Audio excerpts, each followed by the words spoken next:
Good morning, good afternoon, everybody. Thank you so much for joining us today. Juan and I are very excited to be with you. We're going to be talking about some, really good things to consider for your organization.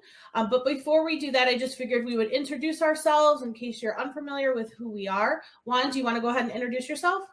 Sure. Thank you, Stephanie. And good morning, everybody. And thank you for joining us today to discuss why bringing up contract management if you are an S3 client before moving to Cloud Suite would be a great idea.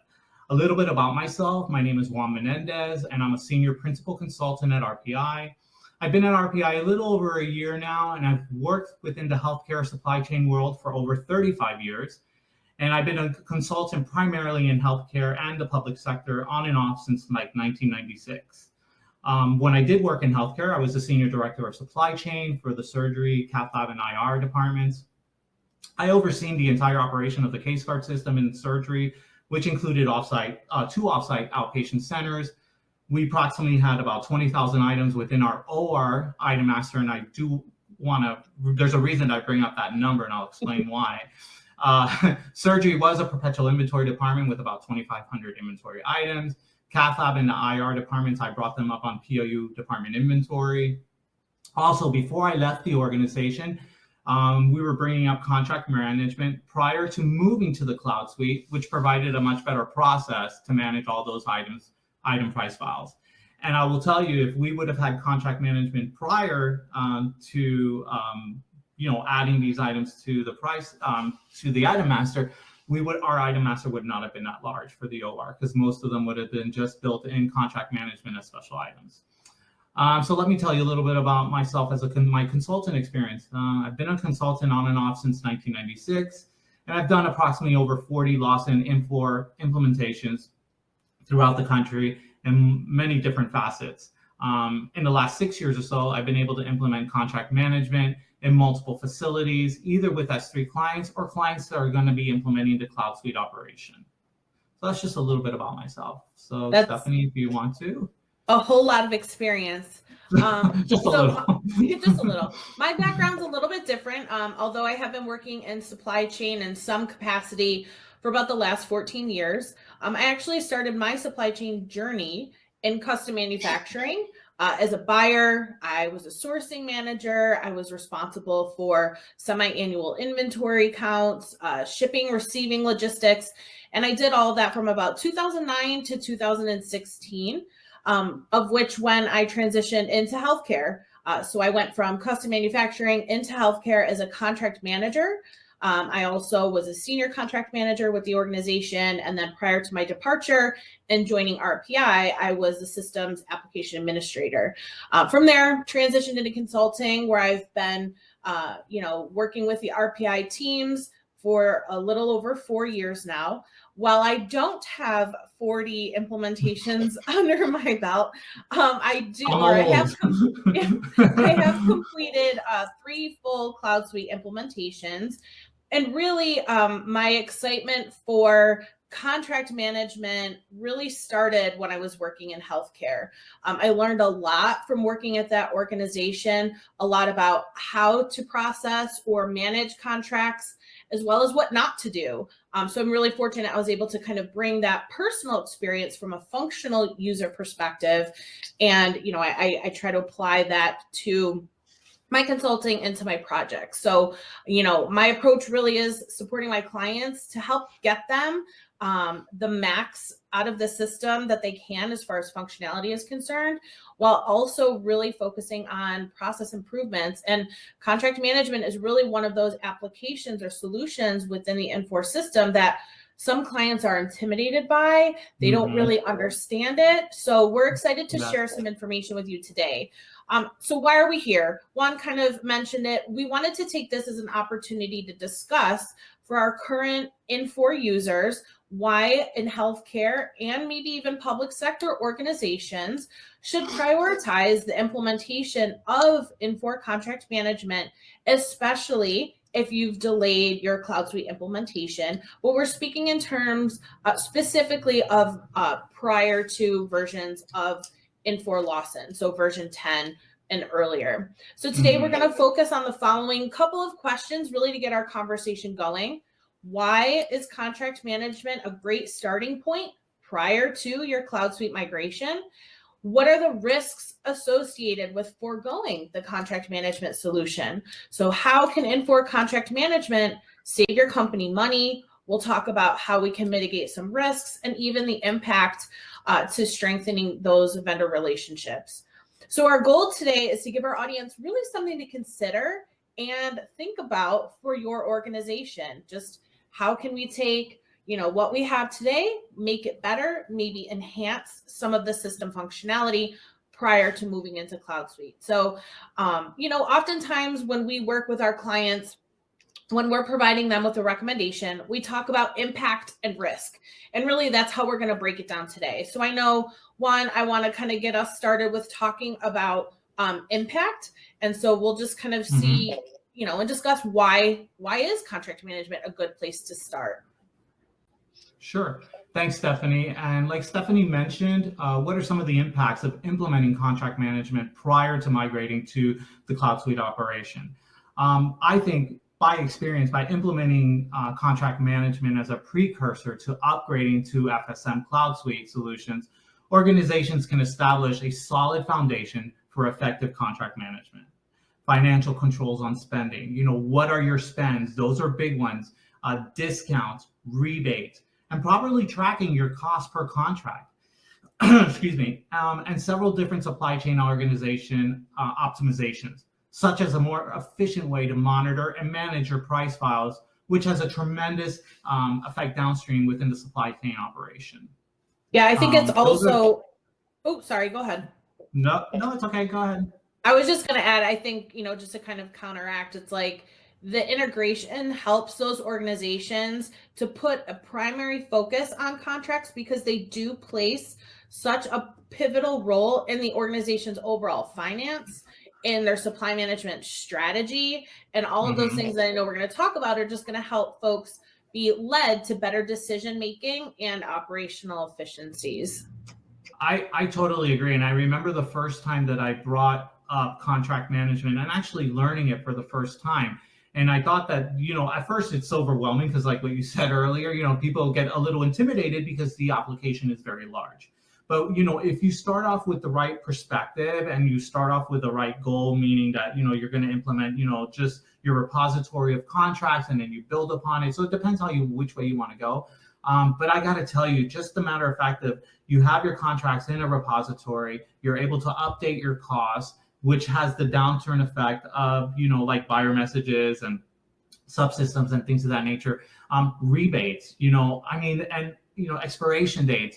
There's just so much in there that, if you're taking advantage of and just using partials of this contract management module, you'll gain tremendous efficiencies. It's just tremendous efficiencies.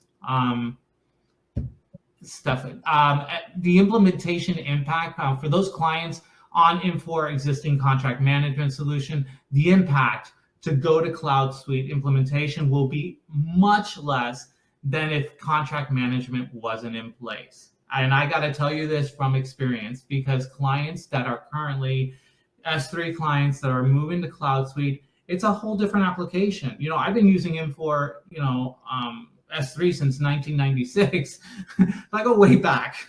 And when I went to cloud, there's no tokens. The system navigation is different. So imagine doing that big change and dealing with building in contract management, which you have to use to make sure that the system works properly. So I think the impact is tremendously better if you already have contract management in place.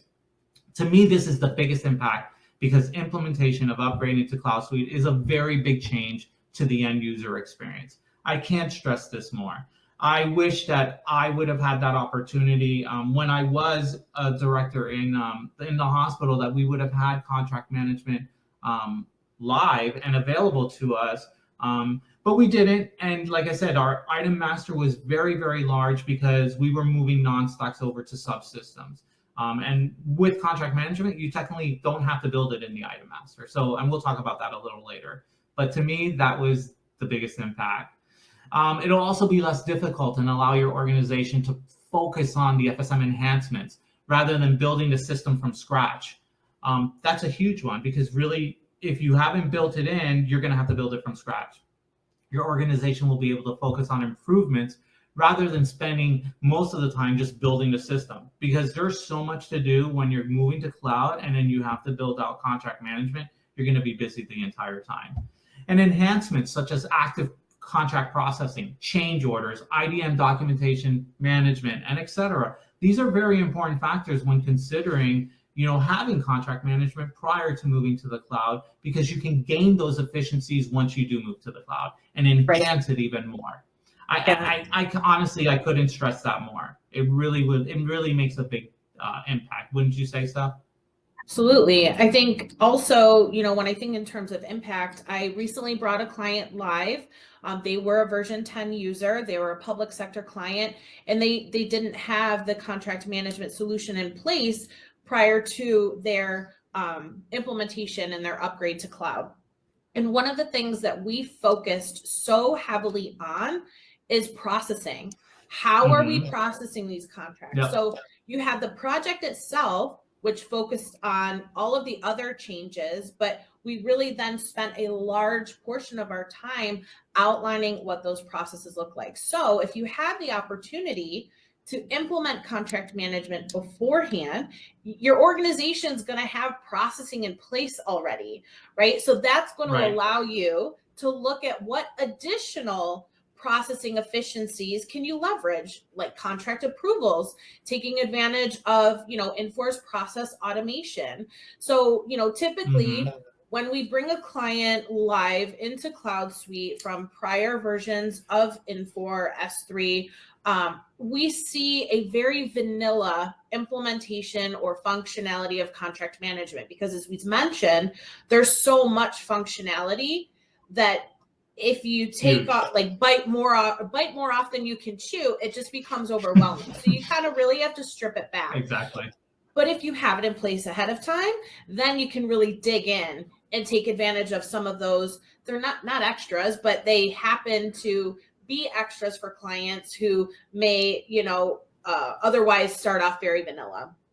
I think you were talking about just the implementation itself and tokens going away and changes and things of that nature. And so having contract management in place ahead of time increases your user system familiarity, right? So there's enough of a transition going from prior versions of Lawson into Cloud Suite. But if you have that existing familiarity of forms, of actions, things of that nature, processing, the confidence level of system users throughout the organization is just going to naturally be higher than those who are implementing it all kind of in this one fell swoop.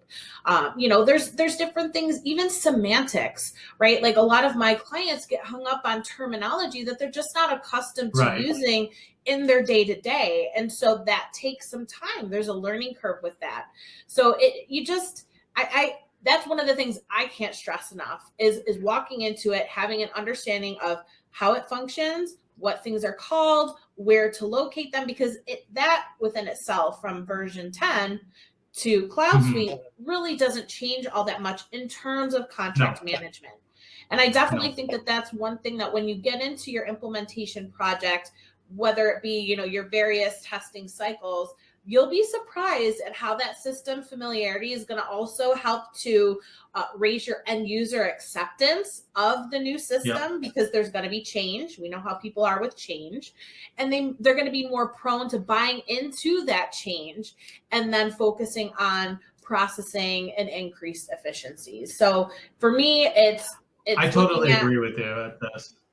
Yeah, and I'm sure that's been your experience as well, like just seeing that learning curve for clients that haven't or don't have it in place to ones that do. It's pretty substantial.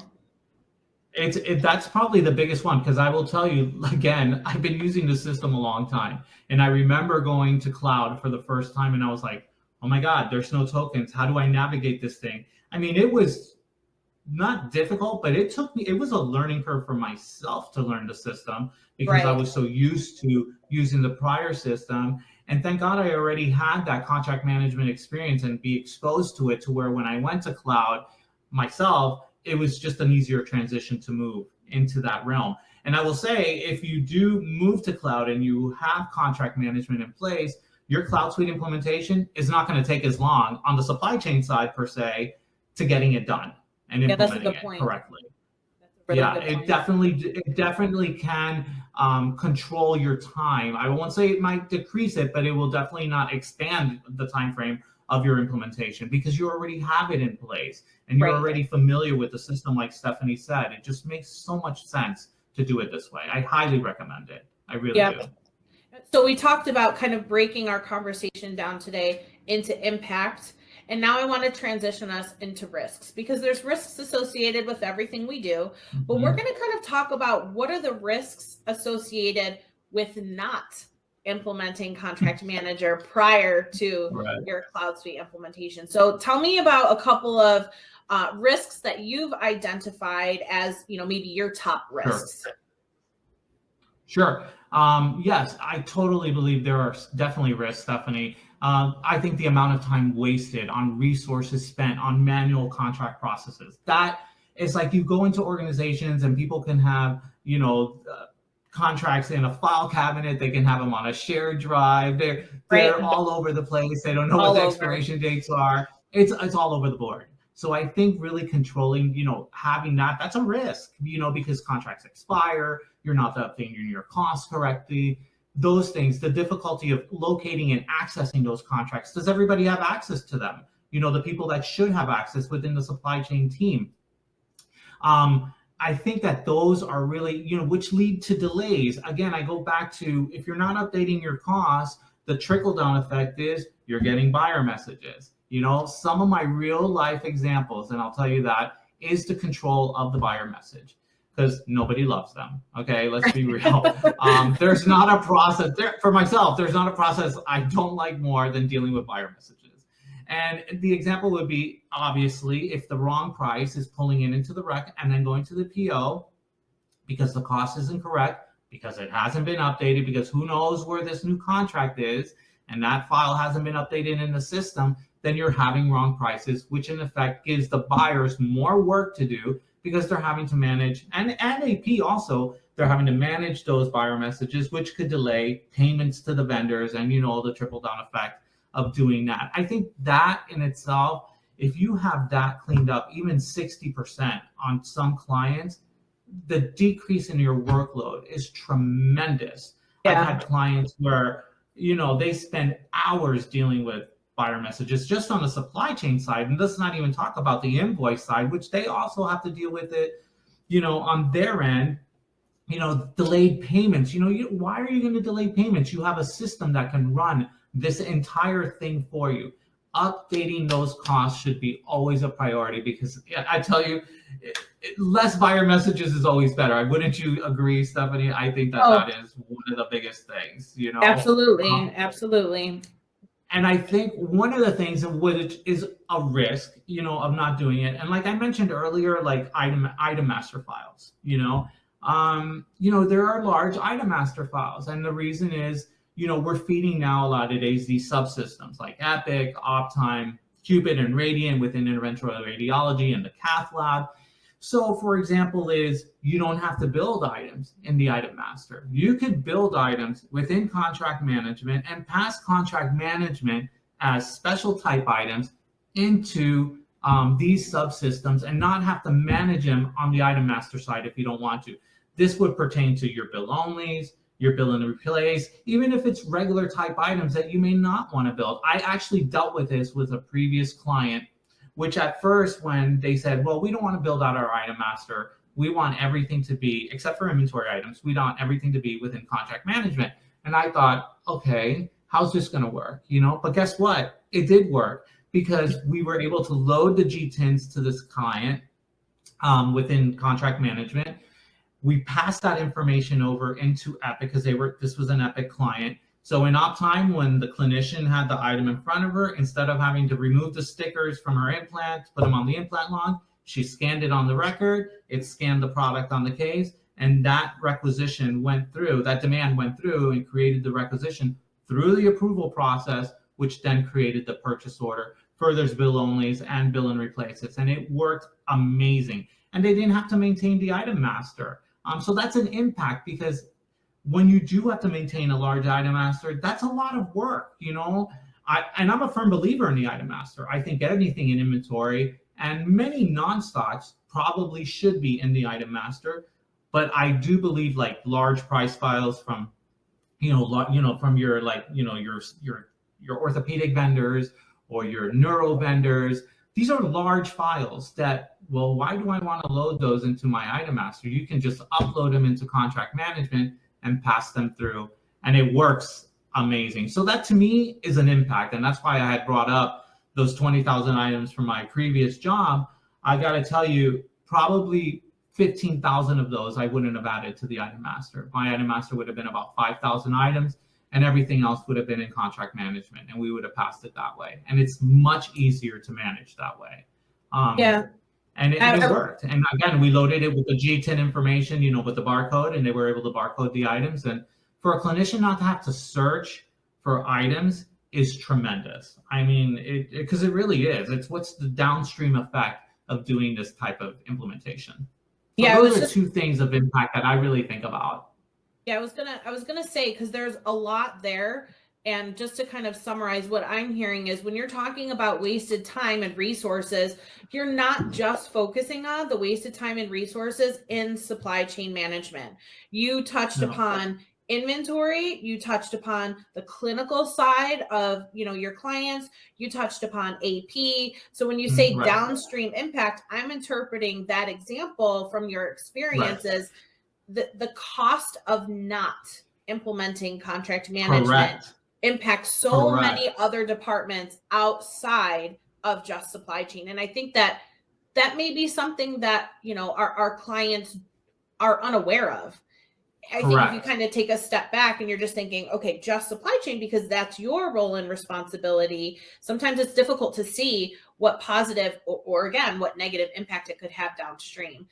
It's interesting because you mentioned contract updates and cost. And so when I thought about this, and when I thought about the risks associated with not having contract management implemented, I thought about missed opportunity for cost savings. So when you don't have a system that's helping you to monitor those costs, monitor those spends, capture those discounts, the organization potentially could be leaving money on the table. And, in this kind of, day and age, if you will, cost savings is huge in any industry. You mentioned earlier kind of delays in payments, because if you're having these buyer messages because costs aren't correct, it's taking that much more time, right, to get your vendors paid. And delayed vendor payment can certainly have an impact on your vendor relationships and what that looks like. So it's interesting how it's all kind of intertwined, and this operational efficiencies certainly impacts the financial aspect. I think also too, with contract management, there's some functionality that really gets people a lot of bang for their buck. It's straightforward. It's, easy tracking. And what I mean by that is, tracking contract obligations or deadlines. So I'm thinking of like a construction or capital improvement project. Chances are the PMO who's managing that project has multiple deadlines or milestones or deliverables, if you will, that they need to make sure that they're tracking from the vendor. A lot of times in my experience, folks that don't have the contract management solution in place are tracking those manually with spreadsheets. They're not leveraging a system to help them get that visibility. Absolutely. So you have that, like I'm thinking kind of maybe on the public sector side, definitely in healthcare as well. But there's also with any contract, whether you're talking public sector or healthcare, there's regulatory and or industry specific requirements, right? So if you're talking public sector and that organization is working with federal or state funds, they have to be able to account for various things such as, diversities of their minority vendors.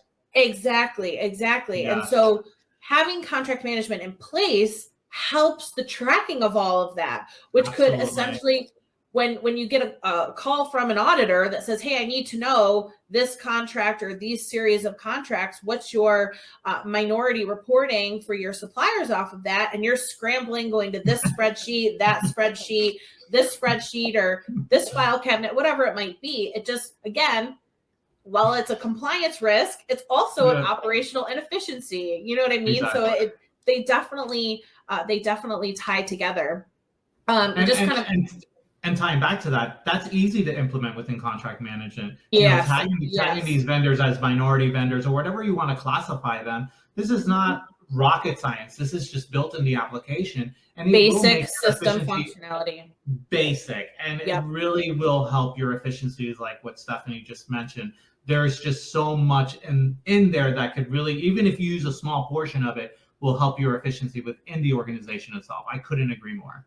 Yeah, I mean, just kind of like anecdotally, I had mentioned that I came from the healthcare space and I was a functional user of contract management.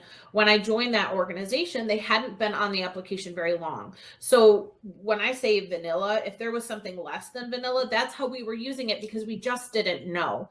And I would say probably about 6 to 10 months after I started, the system was up for a joint commission audit. And so we had to be able to pull and report specific details from our contracts, KPI tracking, other supporting documentation for that audit.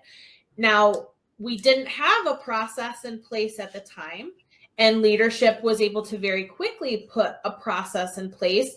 It was reactive though, right? We didn't have the opportunity to be proactive. And once we got that process in place, we had everything we need. It was a non-issue. However, again, kind of one of those areas that you don't plan for all of the time. They just come up. And are you or are you not prepared? Another thing that I think when we talk about contracts, one of the prime things that I hear with every single client that I have ever worked with is one of their pain points is we don't have visibility on our expiring agreements. Oh my God, right? yes. And so I hear that all the time too. All the time. All the time. And it's so important because that kind of goes back to financial risks, possibly compliance risks, because it's not uncommon to have contracts with some sort of auto renewal clause, right? And so if you don't do your due diligence before that contract auto renews, the organization is then obligated for an extended term, more money. So there's just a lot of different things that play into factor there. And being able to have a central repository for your expense agreements and even non-expense agreements, revenue contracts, non-financial, you can track those things very easily. You leverage the system to provide you with alerts and notifications, so you have the ability to be proactive when those contracts come up for renewal or when they come up for expiration.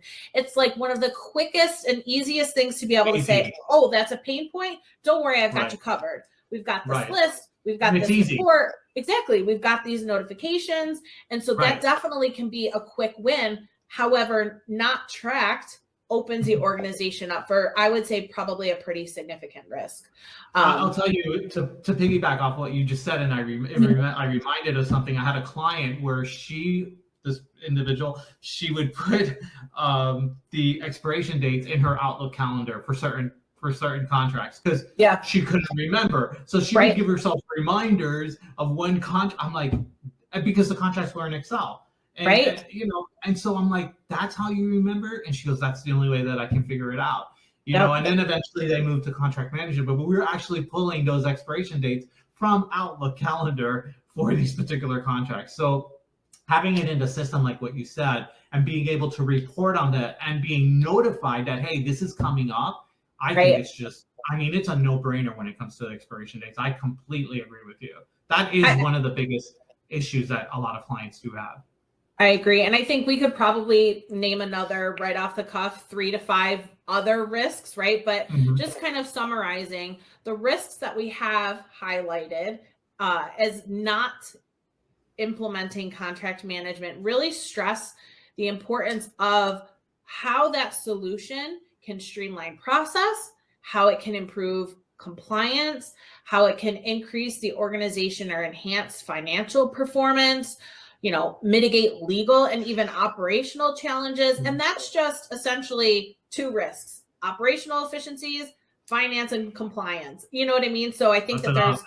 exactly, if we had more time, I think we could probably, like I said, shoot out easily 3 to 5 more risks. But I think one of the things I kind of want to transition to is when we have these conversations with clients or potential clients, we're often faced with just some basic questions. So I thought it would be helpful for us to maybe review those questions, provide our audience with some answers. So if it's things that they're considering, then they have some more and additional information. So I kind of took note of three of our top questions, if you will. So I'm going to ask you, and then, if you could give us, in your experience, what you found. So what's often or commonly asked is, if we consider implementing contract management in our version 10 system, is there an approximation of how long that project would take?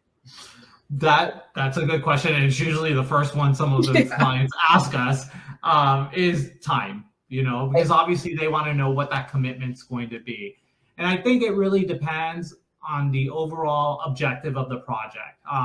For example, for repository contracts, this is a much more simpler process. For your full pricing contracts and catalog list prices, and if you're going to add services, it becomes a little bit more involved. So it depends really on the size of the organization, the primary objective, and the contract type focus. What contracts are you going to focus on to bring live? Okay. And I'll give you an example. For example, a super vanilla implementation, very straightforward, with your repository of items that you currently have, basically inventory and non-stock, an average of 20 to 25,000 items, could take about, I would say, 5 to 6 months, depending how clean your data is, how prepared you are to start the project, what are we dealing with? And that would include, obviously, the implementation, the training, the testing, and the verifying that the data is correct that's in the system. But that's really sort of in a vanilla form, but you could still get expiration dates in there. Absolutely. You could still classify vendors as minority vendors. So there's a lot that you could still build in there, but I'm just talking repository of items that exist within the item master. Okay. That type of project probably would be 5 to 6 months in an average. Yep. I think we talked about at the start how sometimes clients have been intimidated by even the phrase contract management. And so therefore it can be kind of overwhelming. So one thing that we often are asked when we're just even doing, maybe like a pre-discovery, is how would you recommend we get started? Like, from your perspective, how would you recommend organizations get started who might even be considering doing this now? Yeah, that's another good question. I think thank you, Stephanie, for these questions. I think making it clear what the roles and responsibilities are going to be within the project, those people that are involved, the high level analysis of these active items, the manufacturer detail and vendor items, and having a clear objective of what the goal is from the beginning. What are we going to do? What type of contracts we're going to load? I think that's how you get started. You have to have a clear definition of what you want to do, because then if not, you're going to go all over the board. It's going to go crazy, because contract management is a big system that you could do a lot of things. I do recommend starting it small, believe it or not. When you're first starting it out, obviously using it as your repository, but having all those, those dates in there, and having, those type of contracts, classification of contracts. Even if you want to include the approval process, I think it's valid to have those in during the initial implementation of the project. And I think that needs to be determined to help define the overall expectation of the project, is to make sure that's really how you get started. So everyone's on the same page. I also might add to that, because one thing that I know that we found, even just regular implementation projects, is resourcing can sometimes be a challenge. So I think, just to kind of add to what you've described, because I agree wholeheartedly with all of it, I think identifying, okay, how big is our team? Who do we Right. have as part of that? And Right. then the last question I'll ask is, for those of us, or those of you that are here with us today, are also aware that there are other components or other modules that can complement the functionality of contract management, kind of in this all-encompassing supplier order management. So one of the frequently asked questions is, if we bring up contract management in version 10, should we consider also implementing supplier portal and strategic sourcing? We have those to implement, but we've never implemented those. So I'm curious what your perspective is on that. Well, it's a very good question, but I think it all goes back to the objective of the project. What is the objective of the project? Will it be determined by the overall objective, your available resources, like what you just said? Are there resources available on the team to build this out? Yeah. And what is the time frame of the project needs to be completed? Do you have enough time? Do you have enough resources to implement supplier portal and strategic sourcing during that same time?